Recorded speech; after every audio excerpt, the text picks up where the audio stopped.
Bendera Indonesia dipasang terbalik lagi di SEA Games.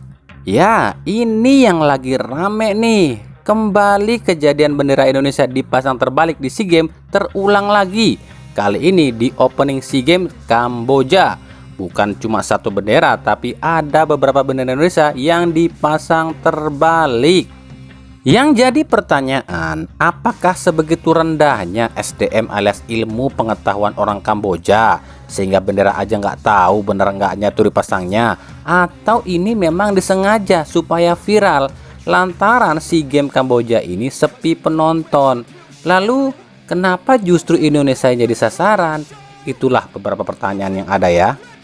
Jika alasannya ada kesalahan dari panitia SEA Games, masa sebegitu rendahnya ilmu pengetahuan orang-orang Kamboja sih sampai bendera negara aja nggak hafal?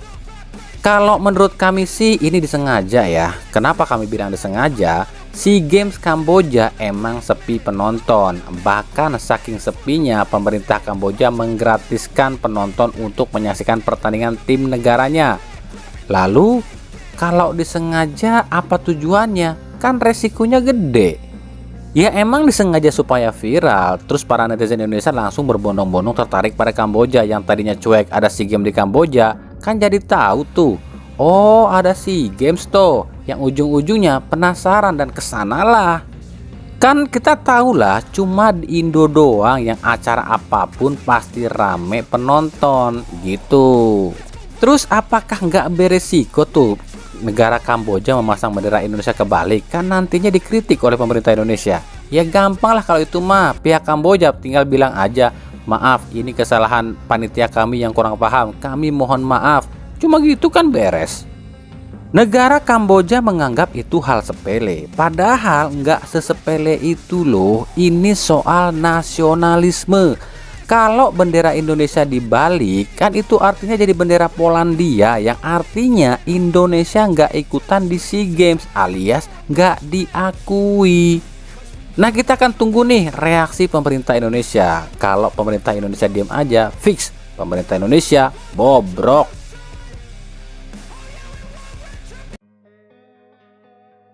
Setelah disentil oleh Federasi Malaysia yang akan memakai VAR di Liga Malaysia musim depan, Erick Thohir pun bereaksi. Erick mengaku di Liga 1 akan pakai VAR musim depan. Meskipun VAR ini tak akan dipasang dari awal kompetisi, tapi di pertengahan kompetisi, dan kemungkinan tak semua pertandingan akan pakai VAR. Menurut Erick, terlalu beresiko jika pakai VAR langsung diterapkan dari awal kompetisi dan di semua pertandingan. Karena menurut Erick itu sama saja akan menghambur-hamburkan uang, sementara hasilnya belum tentu maksimal lantaran baik perangkat pertandingan maupun operator pertandingan pasti belum paham betul kinerja VAR. Jadi kemungkinan VAR ini cuma akan dipasang di laga-laga super big match saja. Kita pastikan musim depan Liga pakai VAR, tapi mungkin tidak dari awal kompetisi, tapi di pertengahan kompetisi. Terlalu beresiko jika dipasang dari awal kompetisi. Perangkat pertandingan kita saja belum di training soal VAR. Jadi ini sebagai uji coba dan training para wasit agar bisa memahami cara kerja VAR. Makanya kita pasang di pertengahan kompetisi, ujar Erick Thohir. Ya semoga aja ini bukan omdo alias omong doang. Bukannya kami nggak percaya pada Erick Thohir, tapi di Indo mah kebanyakan mafia. Bisa saja kan gagasan Erick Thohir ini tiba-tiba ada yang nyabotase dengan embel-embel inilah itulah yang tujuannya agar VAR nggak dipasang di liga, ya kan? Inilah yang paling berbahaya di liga kita. Mau sebagus apapun rencana PSSI atau Erick Thohir, tapi kalau di sekelilingnya mafia semua ya sulit. Ujung-ujungnya Erick Thohir dibilang pembohong kalau gagal wujudkan rencananya. Betul tidak?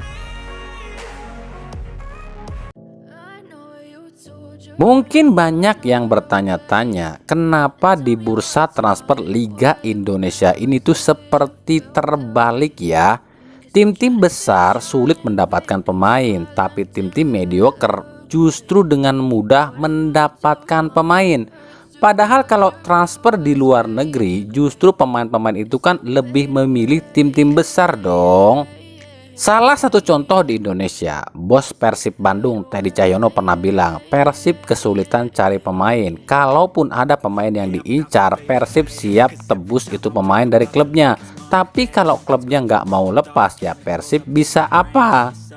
Begitupun dengan Persija Jakarta yang mengalami hal yang serupa. Tapi kenapa tim-tim seperti PSS Sleman dengan sangat mudah mendapatkan pemainnya meskipun pemain itu nggak dilepas oleh klubnya? Seperti contoh, PSS Semarang pernah mengatakan akan tetap mempertahankan Hari Nur Julianto dan nggak akan menjualnya. Tapi PSS Sleman bisa tuh mendapatkan HNY lantaran HNY-nya minta ingin keluar. Lalu kenapa kalau ke Persib dan Persija itu sangat sulit ya? Kami sendiri pun nggak tahu pasti alasan pemain ya. Tapi jika dilihat secara logika, ini yang kami dapat.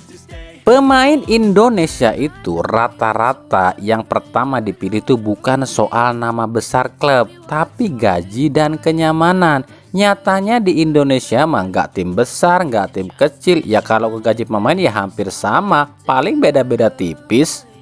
Contoh seperti Rian Kurnia yang direkrut Persib dari Persikabo, paling di Persib gajinya naik dikit.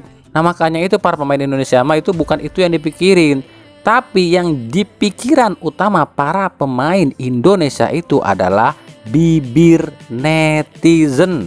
Kok gitu? Pemain itu harus kuat mental kalau main di tim besar. Tekanan supporter akan luar biasa pada pemain jika main di tim besar di Liga Indonesia ya. Ya kalau tekanan itu cuma ditujukan pada pemain sih nggak terlalu masalah ya. Tapi kan biasanya netizen Indonesia mah kalau udah kesel sama pemain, keluarga pemain pun jadi sasaran. Jadi istilahnya para pemain Indonesia itu lebih memilih main aman, makanya memilih main di tim mediocre. Kalau main di tim mediocre itu tekanan klub nggak terlalu tinggi, tekanan supporter pun nggak terlalu besar. Ya soal gaji mah relatif lah gitu. Makanya kalau ada yang nanya kenapa Persib sulit banget dapatkan pemain, apalagi pemain lokal, yaitu jawabannya tekanan. Dari Persib Bandung, hingga sejauh ini Persib belum umumkan soal pemain asing, baik itu rekrutan baru maupun pelepasan pemain.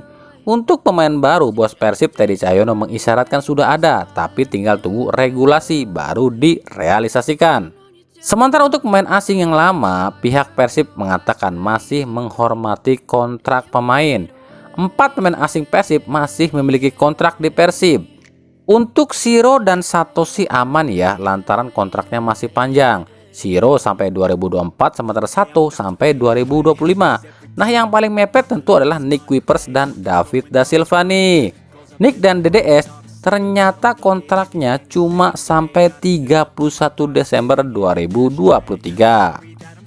Ini kan bingung buat Persib, mau dilepas tapi masih ada kontrak, mau dipinjamkan, mau pinjamkan kemana? Mana ada klub yang mau meminjam pemain cuma sebentar sampai Desember 2023, apalagi gajinya mahal kayak Nick yang hampir 1 miliar per bulan. Makanya Persib masih tunggu nih regulasi resminya, pakai 4+1 atau 5+1. Ya sebenarnya ini lebih ke PT LIB nya yang lelet sih. Harusnya PT LIB ini udah menentukan nih, tunjuk tanggal ngumpulin klub, bicarakan soal susunan PT LIB yang baru dan juga format dan sistem regulasi. Ini kok PT LIB seperti lepas tangan gitu sih? Iya kalau regulasinya jadi 5+1, kalau enggak klub mah udah rekrut pemain banyak, ternyata nggak jadi. Tapi ada juga yang bilang nih, ya kenapa Persib harus bingung? Kalau dirasa nyari pemain asing itu gampang, ya udah tinggal copot aja pemain yang dirasa nggak cocok oleh pelatih.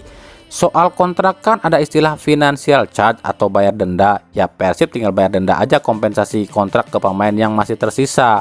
Gitu katanya. Tapi nggak segampang itu dalam transfer sepak bola. Nggak semudah itu kisanak. Kalau dulu mungkin klub bisa seenaknya lepas pemain meskipun masih ada kontrak, tinggal bayar kompensasi beres. Tapi sekarang mah nggak bisa. Dalam aturan FIFA, setiap klub dilarang memutuskan kontrak pemain secara sepihak kecuali 1. Pemain tersebut terjerat kasus atau pidana. 2. Pemain tersebut cedera untuk waktu yang cukup lama. 3. Pemain tersebut indisipliner. Nah itu baru klub bisa putuskan kontrak pemain. Kalau nggak ada 3 hal di atas, ya klub nggak bisa putuskan kontrak pemain secara sepihak. klub bisa kena denda dan sanksi, bisa dilarang ikutan bursa transfer selama 2 tahun nih kalau langgar regulasi tersebut. Nah, ngerti dong sekarang? Masa nggak ngerti juga sih? Makanya Persib Bandung ini bingung soal Nick. Mau dipertahankan, pelatih udah kurang setuju. Mau dipinjamkan, nggak ada klub yang mau lantaran cuma sebentar dan gajinya mahal. Mau rekrut pemain baru, belum tahu regulasinya. Repot kan? Nah, kalau Persib Bandung bingung soal regulasi pemain, kenapa ada tim-tim yang udah rekrut 5-6 pemain?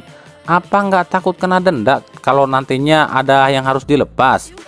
Sejauh ini belum ada satupun tim di Liga 1 yang memiliki lisensi resmi FIFA umumkan full pemain asingnya. Belum ada tuh ya.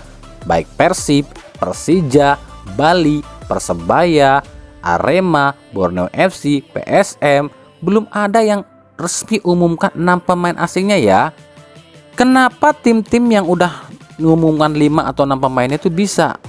Karena tim-tim yang diumumkan 5-6 pemain ini mereka belum punya lisensi FIFA. Jadi beda proposal dalam perekrutan pemain. Jadi ada istilahnya dalam klausul kontrak itu, sewaktu-waktu bisa berubah.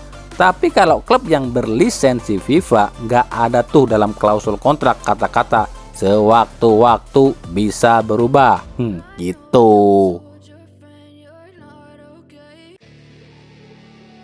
Dari Bali United, jujur ya, kami kok mikir nih tim makin kesini makin ngelunjak ya. Udahnya ada di Liga 1 secara misterius, terus juga banyak drama dan politik, manipulasi sana sini. Sekarang bikin ulah lagi. Bali United memposting di akun Instagramnya soal jadwal playoff Liga Champions Asia atau AFC Cup melawan PSM Makassar dengan latar seolah-olah bandara. Coba lihat deh postingan ini. Di situ terlihat cuma Bali dan PSM yang on time, sementara Persija nunggu. Persib dan Borneo FC batal, yang artinya ini tuh ngejek. Mereka tuh cuma bilang Bali dan PSM yang layak main di FC, sementara Persija nunggu. Persib dan Borneo FC wassalam, gitu istilah kasarnya. Padahal mereka bisa ada di AFC itu gara-gara kontroversi yang mereka bikin bekerja sama dengan PT LIB. Coba kalau PT LIB ini nggak bobrok dan penuh kontroversi, kalian itu nggak ada di AFC. Kalau toh musim lalu nggak dianggap, ya yang harusnya ikutan ke AFC itu ya PSM dan Persija yang juara dan runner up musim ini. Kalian mah beruntung masih bisa nyuap PT LIB, masih aja songong nih tim siluman. Jangan gitulah. Kalau mau posting kapan kalian playoff dengan PSM ya posting sewajarnya aja lah. Contoh PSM yang murni juara musim ini, nggak songong gitu kok. Berarti bener dong, tim yang punya nama besar itu lebih berharga daripada tim siluman yang ngakunya bernama besar. Jangan salahkan kami loh mengkritik kalian. Kalian sendiri yang perlu dikritik sih.